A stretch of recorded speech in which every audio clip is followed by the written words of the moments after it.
नमस्कार, मैं रूपा रजक सदीनामा की ओर से आ गई हूँ लेकर दिनांक 15 फरवरी 2024 का संपादकीय लेकर, जिसका शीर्षक है अचानक एक कोयल का खामोश हो जाना, जिसे लिखा है हमारे सह संपादक राकेश अचल जी।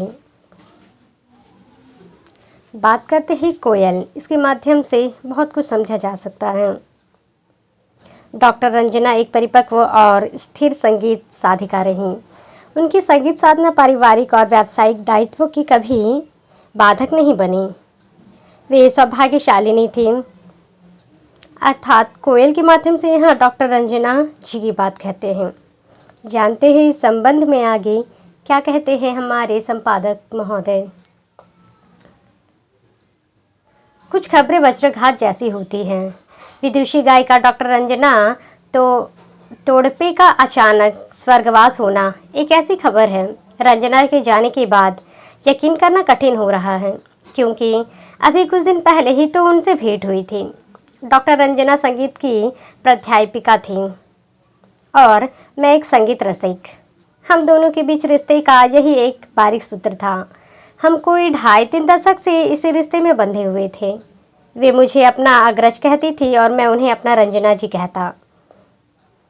उनका जाना अचानक किसी कोयल का खामोश हो जाने जैसा है। डॉक्टर रंजना एक परिपक्व और स्थिर संगीत साधिका रहीं। उनकी संगीत साधना पारिवारिक और व्यावसायिक दायित्व में कभी बाधक न बनी। वे सौभाग्यशालिनी थीं। उन्हें संगीत की आरंभिक शिक्षा अपने पिता से ही मिली। घर से मिले ये संस्कार ही बाद में रंजना की पहचान बने। डॉक्टर रंजना ग्वालियर की ही नहीं थी, लेकिन उन्होंने ग्वालियर को अपना लिया था और ग्वालियर ने उन्हें आत्मसात कर लिया था। डॉक्टर रंजना के ग्वालियर के गुरु स्वर्गीय बाला साहब मेरे भी आदरणीय थे। उनके तमाम शिष्यों से भी मेरा निकट का परिचय रहा।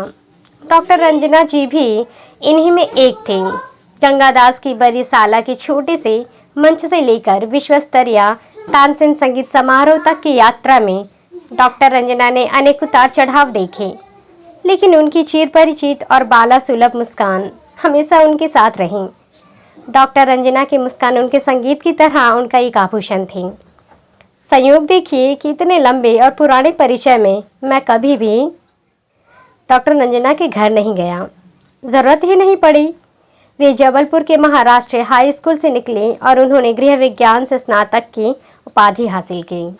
रंजना को संगीत की चाह इंदिरा कला संगीत विश्वविद्यालय खींच ले गई और जब वे ग्वालियर वासिनी बन गई तो उन्होंने जीवाजी विश्वविद्यालय से संगीत में ही पीएचडी की उपाधि हासिल कर अपनी साधना को एक अलग पहचान दी। संगीत उनका जीवन था। संगीत से ही उन्हें रोजी रोटी मिले और संगीत से पहचान।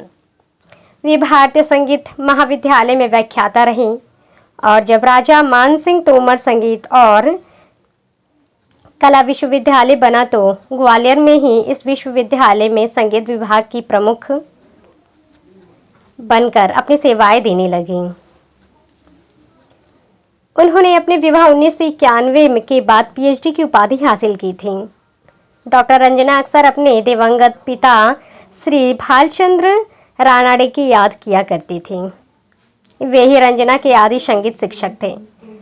ग्वालियर आए तो उन्होंने बाला साहेब पूछने वाले को अपना गुरु बना लिया और अपनी संगीत साधना को बाधित नहीं होने दिया। जैसा कि मैंने पहले कहा कि डॉक्टर रंजना आरंभ से ही प्रतिभाशाली रहीं। उन्होंने संगीत कोविद की उपाधि के साथ ही स्वर्ण पदक हासिल किया।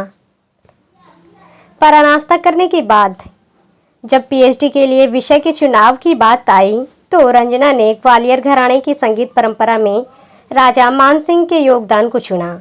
उनके हिस्से में अनेकानेक पुरस्कार आए और पुरस्कार महत्वपूर्ण भी रहे। दक्षिण मध्य जेना जून की युवा महोत्सव में रंजना को प्रथम पुरस्कार मिला। मानव संसाधन मंत्रालय की जूनियर फेलोशिप मिली। ग्वालियर रत्न का सम्मान उनके पास था ही।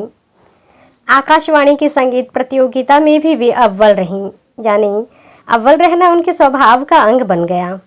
ग्वालियर के तानसेन समारोह में स्थानीय कलाकारों की भागीदारी के लिए हम लोगों ने लंबी लड़ाई लड़ी और जब ये काम शुरू हुआ तो डॉक्टर रंजना तोड़पे को भी तानसेन समारोह में प्रस्तुति देने का सौभाग्य मिला। उन्होंने आगरा, पुणे, कोल्हापुर, इंदौर, भारत भवन, भोपाल के अलावा नागपुर में होने वाले अनेक प्रतिष्ठापूर्ण संगीत समारोह में भी अपनी प्रस्तुति से ग्वालियर का नाम रोशन किया। डॉक्टर रंजना का प्रयास रहता था कि वे एक गायिका के रूप में सर्वश्रेष्ठ हासिल करें और उसे प्रस्तुत भी करें। रंजना अश्विनी भिड़े देशपांडे से बेहद प्रभावित थी, लेकिन उन्होंने अपने गायन में भी किसी की नकल नहीं की। डॉक्टर रंजना के बारे में लिखने को बहुत कुछ है, लेकिन दुखी हूँ इसलिए कि मुझे ग्वालियर के शीर्ष संगीतज्ञ पद्म विभूषण कृष्णराव शंकर पंडित से लेकर आज डॉक्टर रंजना तोड़पे तक के बारे में श्रद्धांजलि लिखना पड़ रहा है। डॉक्टर रंजना से संगीत जगत को बहुत सी अपेक्षाएं थी। रंजना का संगीत में यदि कोई माँ बाप होता तो वे भी किसी मीता पंडित से कम साबित न होती। खैर, विनम्र श्रद्धांजलि। तो ये था दोस्तों हमारा आज का संपादकीय। कल फिर लौटेंगे एक नए विषय, एक नए संपादकीय के साथ। तब तक के लिए नमस्कार।